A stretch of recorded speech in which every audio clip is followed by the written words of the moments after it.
এজন্য বাবা আমার আব্বা জান যারা আছো পায়ের ভিতরে হাত দিয়ে বলি রে বাবা, এই জায়গার ভেতরে এমন বাবা আছো যাদের বয়সটা 60 বছর 70 বছর হয়ে গেল গো। এমন বাবা আছো যাদের বয়স 50 বছর 60 বছর হয়ে গেছে। যৌবন বয়সে যেমন ছিলা চাষটলের ভেতরে বসে বসে টেলিভিশনের পর্দায় তাকায়া থাকতা, মসজিদের ভেতরে যখন মুয়াজ্জিনের আজান হইতো নামাজ পর্যন্ত যাওয়া হইতো না রে বাপ আমার। এখন বয়সটা 50 বছর 60 বছর হয়ে গেল, এখনো মসজিদের ভেতরে তোমার আজানটা মসজিদ পর্যন্ত নিতে পারে না। চাষটলের ভেতরে বসে বসে টেলিভিশনের পর্দার ভিতরে তাকায়া থাকো।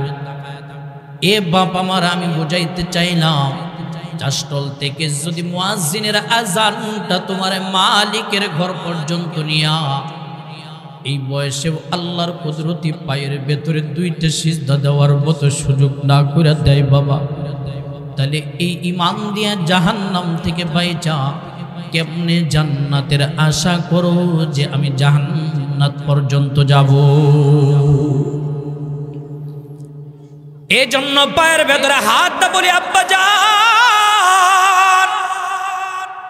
যাদের গালের দাড়িগুলো পেকে গেছে, মাথার চুলগুলো পেকে গেল, এ বাবা মার দিলের ভেতরে কথাগুলো নিবা। আমি আগেই বলেছি আমার আলোচনাগুলো যেন কান পর্যন্ত না হয়।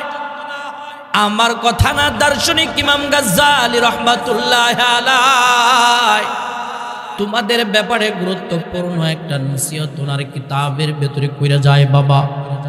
দার্শনিক ইমাম গাজ্জালী রাহমাতুল্লাহ আলাইহি ডাকদা বলে, বাবা রে, এ পর্দার আলের মা গো, ভালো করে শুনে নাও, যাদের মাথার চুলগুলো পেকে গেল, এ বাবা যাদের গালের দাড়িগুলো পেকে গেল, বলে এখনো তুমি যৌবন বয়সের মতো গোসল কইরা আয়নার সামনে যাইয়া দাড়ির ভিতরে চুলগুলো লাগাও, মাথার ভিতরে চুলটা লাগাও, দাড়িগুলোর ভিতরে চিরুনি দিয়া পরিপাটি করো, মাথার ভিতরে চিরুনি দিয়া চুলগুলোরে পরিপাটি করো।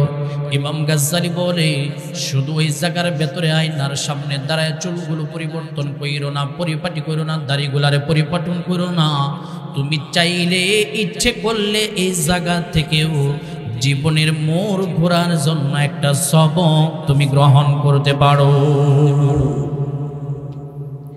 ইমাম গাজ্জালী বলে, এ বাবা মার, আয়নার সামনে যায় এখন সবকটারে কেমনে নিবারে বাবা? বলে তুমি যখন আয়নার সামনে যাইয়া দাড়িগুলোর ভিতরে তোল লাগাবা, এবার নিজের দিলটারে বুঝাও মন।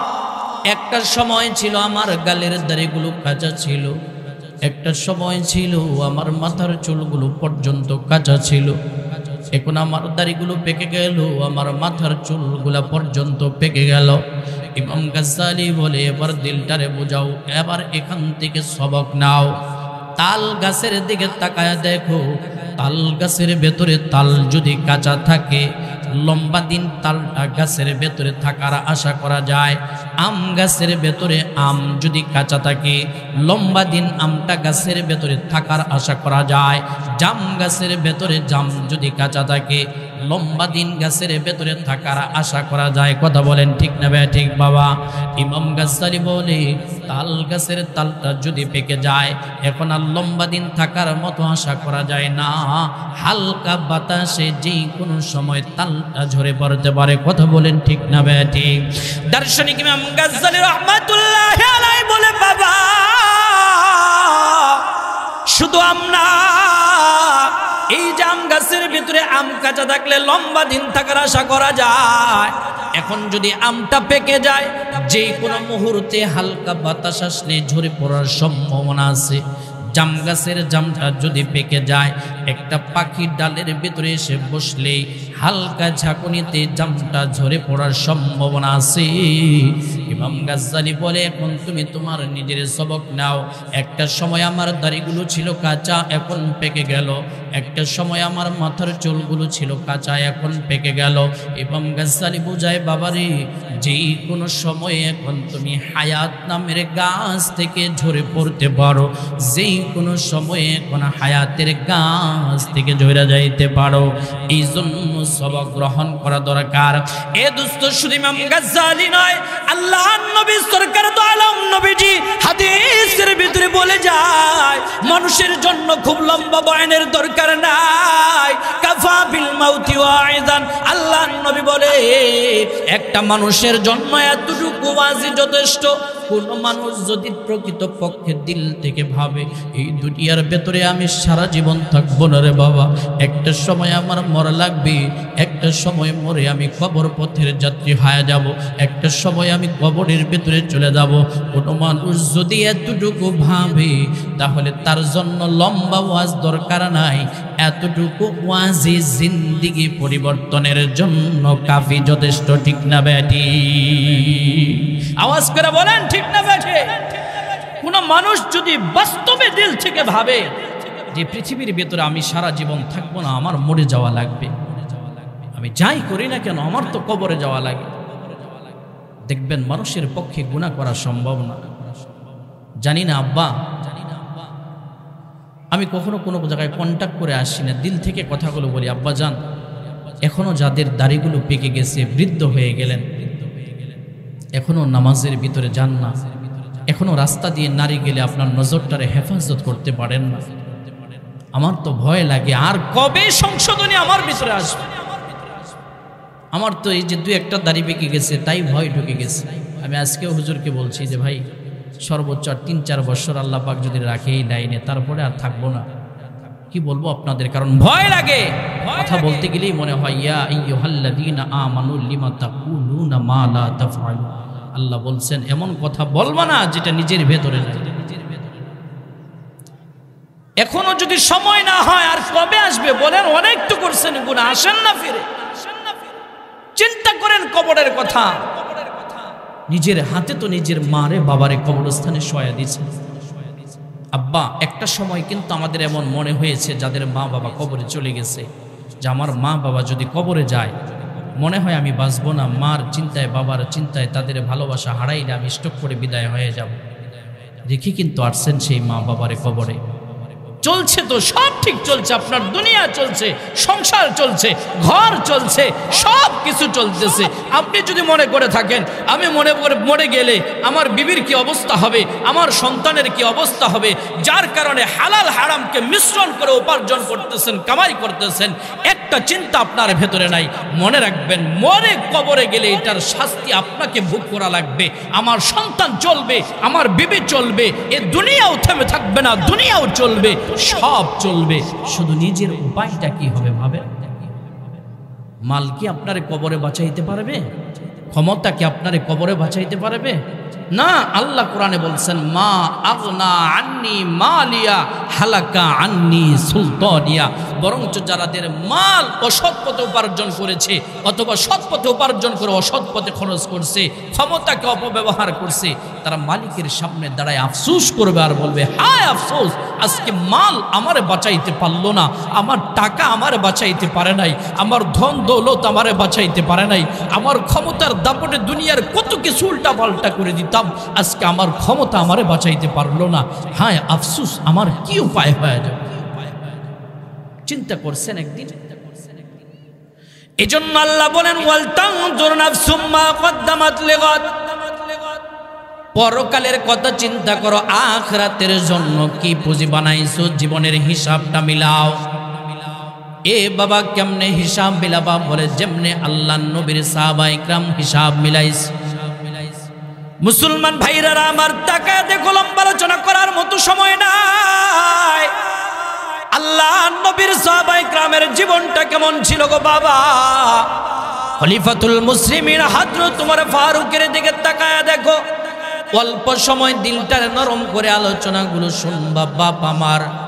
আল্লাহর নবীর সাহাবী হযরত ওমর যেদিন দুনিয়ার জমিন থেকে বিদায় হয়ে গেল, উমরের লাশটারে ধোয়ানোর জন্য যে কয়জন সাহাবী দায়িত্ব নিলেন, সাহাবায়ে কিরামগুলো হযরত ওমরের লাশটা যখন ধোয়ায়, ওমরের লাশটারে যখন ধোয়ায়, হঠাৎ করে পিঠের দিকে তাকায় দেখে হযরত ওমরের পিঠে পিছনে কয়েকটা চাবুকের আঘাতের দাগগুলো ফেটে আছে।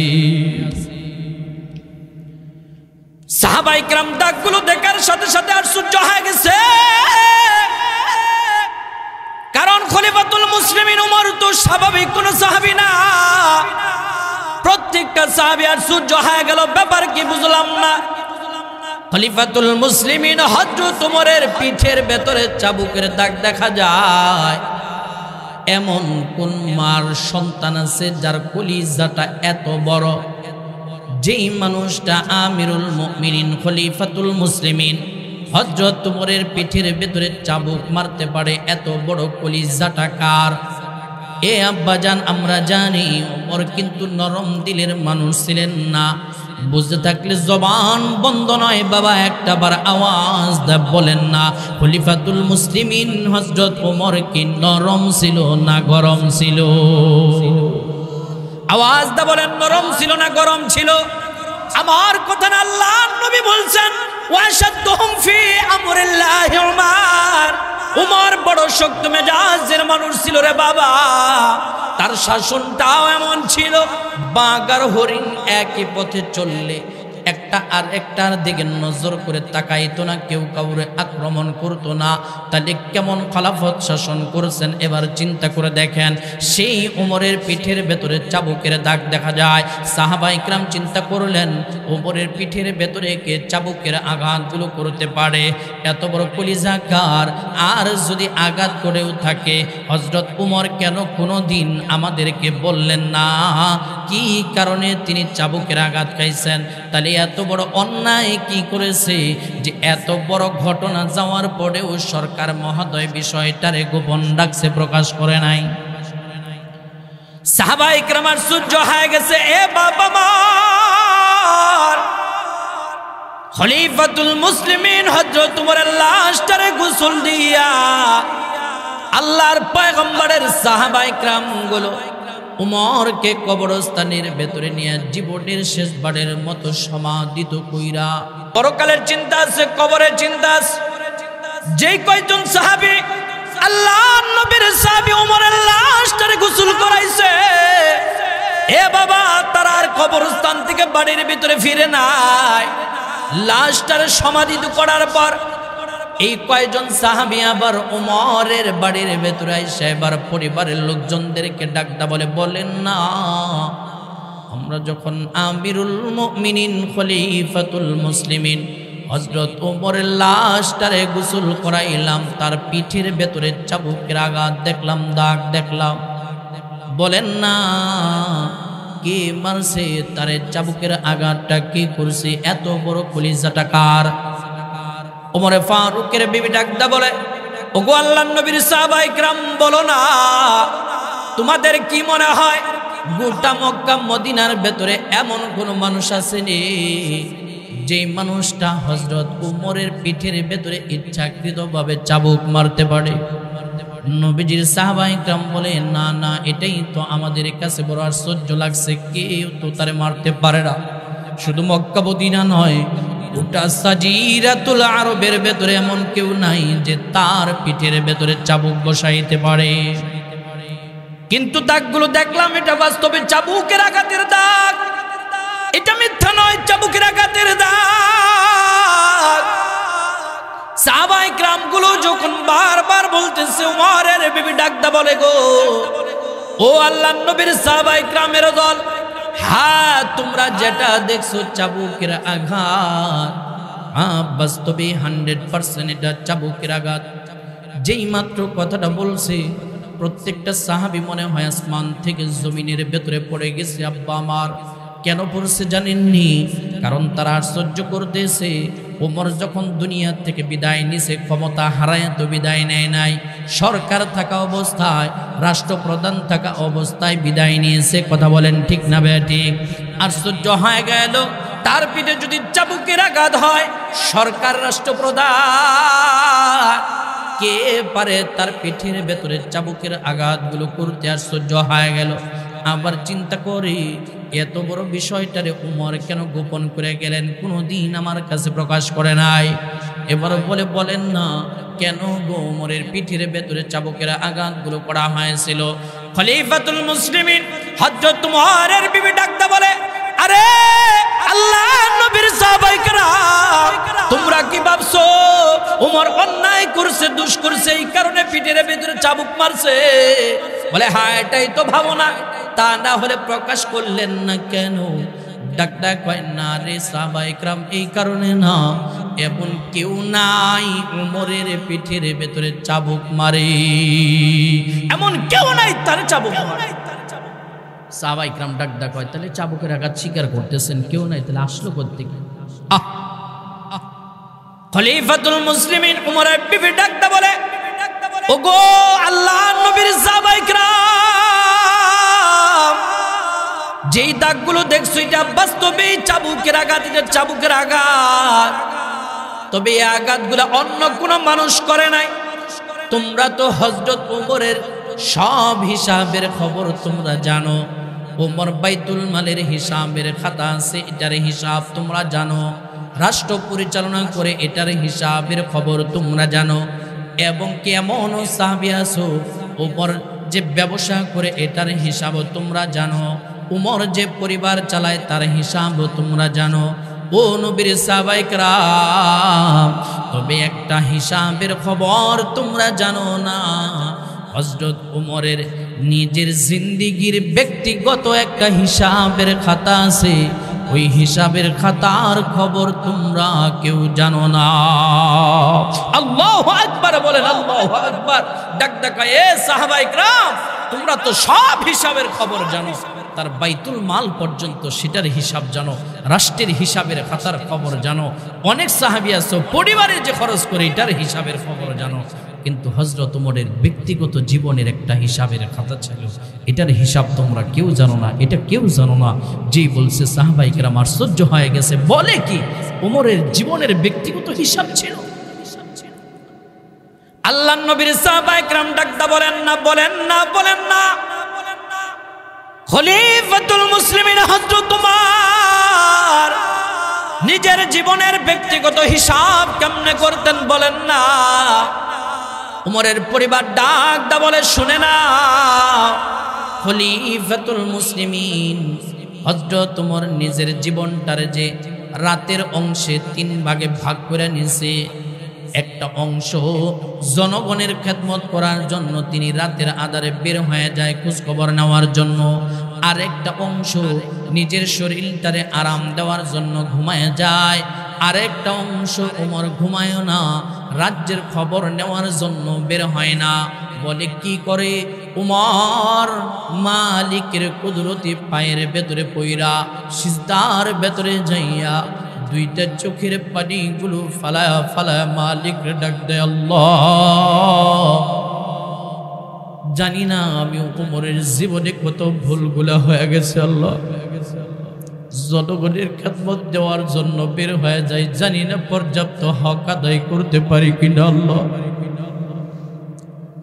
আমি ওমর তো কবরে চলে যাব তোমার সামনে আমারও তো দাঁড়াইতে হবে মালিক গো আমার উপায় কি হবে আমি জানি না আল্লাহ ওমর সিজদার ভিতরে পড়ে পড়ে চোখের পানিগুলো ফালায়া মালিকের কাছে রুনাজারি করে মাফ চায় শুধু তাই না লাশ পর্যন্ত জীবনের হিসাব মিলায় কেমনে হিসাব মিলায় গতকালকে কয় রাকাত নফল পড়ছে আজকে কয় রাকাত নফল নামাজ পড়লো গতকালকে কতটুকু ভালো কাজ করছে আজকে কতটুকু ভালো কাজ করলো গতকালকে কতটুকু নেকির কাজ করছে আজকে কতটুকু নেকির কাজ করলো এইভাবে জীবনের হিসাবগুলা মিলায়া দেখে যদি দেখে হ্যাঁ গতকালকের চাইতে আজকে 2 রাকাত নামাজ কম হয়ে গেছে গতকালকের চাইতে আজকে ভালো কাজ একটু কম হয়ে গেছে ওমর নিজের হাতের ভেতরে চাবুকটারে নিয়া নিজের পিঠের ভেতরে নিজের চাবুকের আঘাতগুলো ওমর করে আর ডাকদা বলে ওমর রে এখনকার চাইতে আগেই তো ভালো ছিলি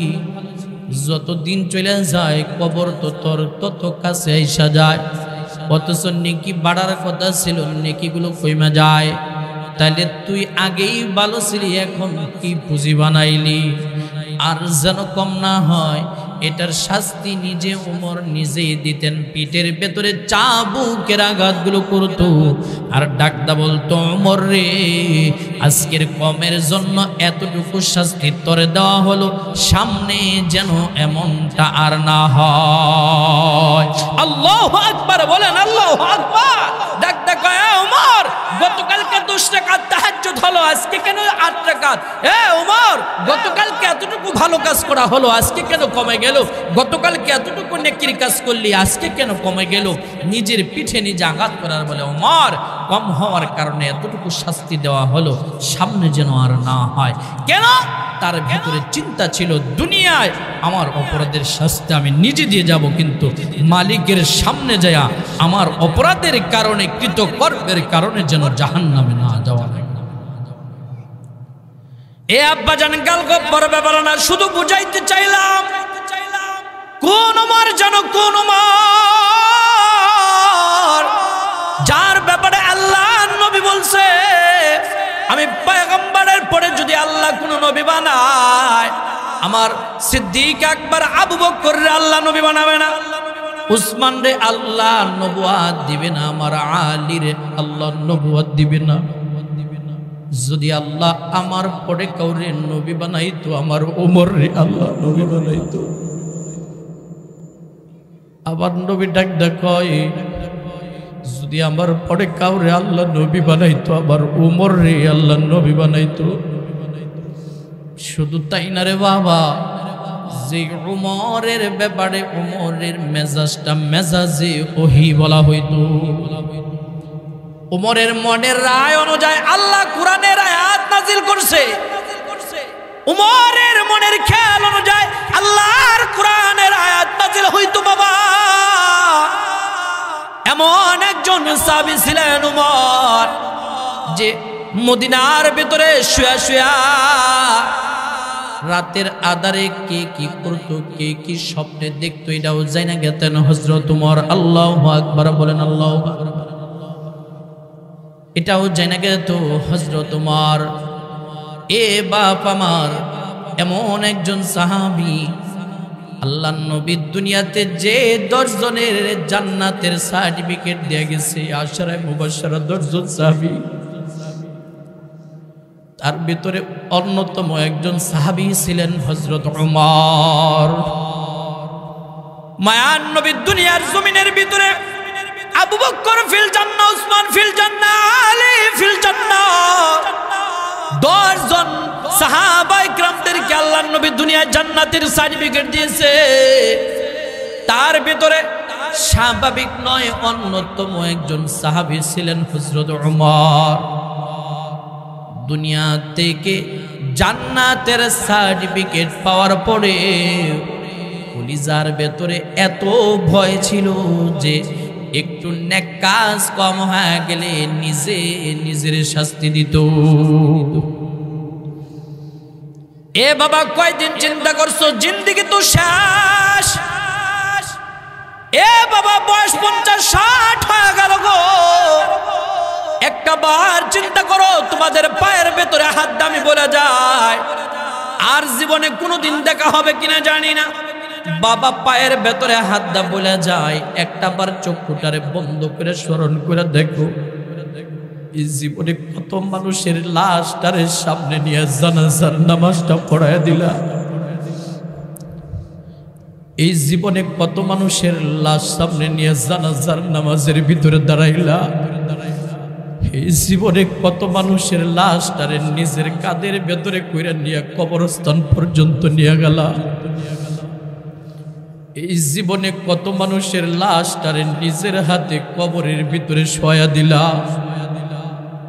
এই জীবনে কত মানুষের কবরের ভিতরে নিজের হাতে কাঁচা বাঁশগুলো দিয়া তারে প্যাকেট করে আটকে দিলা।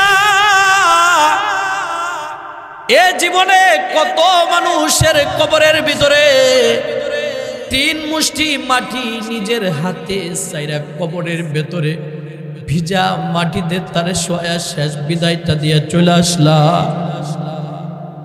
একটা বারও চিন্তা হয় নাই, একটা বারের জন্য মনে পড়ে নাই একদিন আমাকেও আপনাকেও এই কবরের ভেতরে যাওয়া লাগবে। এ আব্বাজান, এই জন্য দুনিয়ার জমিন থেকে চিন্তা করা যায়। আল্লাহ তাআলা আমার আয়াতের ভেতরে বলেন, ইয়া আইয়ুহাল্লাযীনা আমানুত্তাকুল্লাহ, এ ঈমানদারগণ, দুনিয়ার জমিনের ভেতরে আমি আল্লাহর ভয় করো, আমি রবরে ভয় করো। আমি রবরে শুধু ভয় করো বা এমন নয়, ওয়াল তানজুর নাফসুম মা কদ্দামাত লিগাদ, এই যে আপনাদের কবরস্থান, কবরের দিকে তাকায়া ভাবো, এই কবরের জন্য কতটুকু পুঁজি বানাইছো, আখিরাতের জন্য কতটুকু আমল তুমি বানাইছো। এরপর আবার আল্লাহ বলে, বান্দারে, কবরের কথা মনে করার পরেও যদি তোমার মাধ্যমে কোনো গুনাহ হইতে যায়, মনে করবা বান্দা আত্তাকুল্লাহ,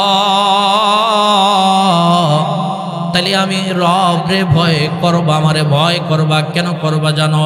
ইন্নাল্লাহা খবীরুম বিমা তা'মালুন, এই কারণে ভয় করবা যে আমি রব তোমার সব কিছুই জানি। কথা বলেন ঠিক না ভাই?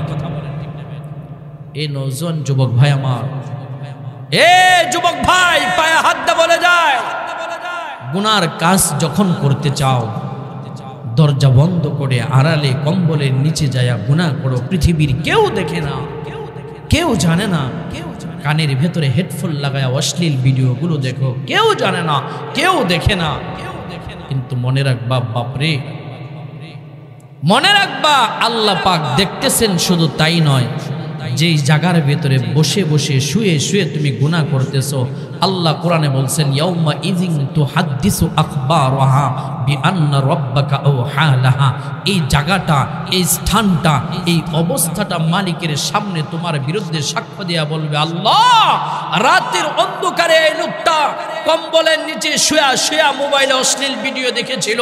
মালিক, এই লোকটা কম্বলের নিচে শুয়ে শুয়ে অবৈধভাবে গার্লফ্রেন্ডের সাথে সে চ্যাটিং করতেছিল, কথাবার্তা বলতেছিল। এই যে সাক্ষ্যটা ওই সময় দেয়া দিবে। বাপরে নওজোয়ান যুবক ভাই, একটু চিন্তা করো, তোমার মতো কত যুবক রাস্তার থেকে রোড অ্যাক্সিডেন্টে বিদায় হইতেছে, দুর্ঘটনায় চলে যাইতেছে। জীবন শুধরানোর মতো সুযোগ পাবা, কে দিল তোমার এই জ্ঞান?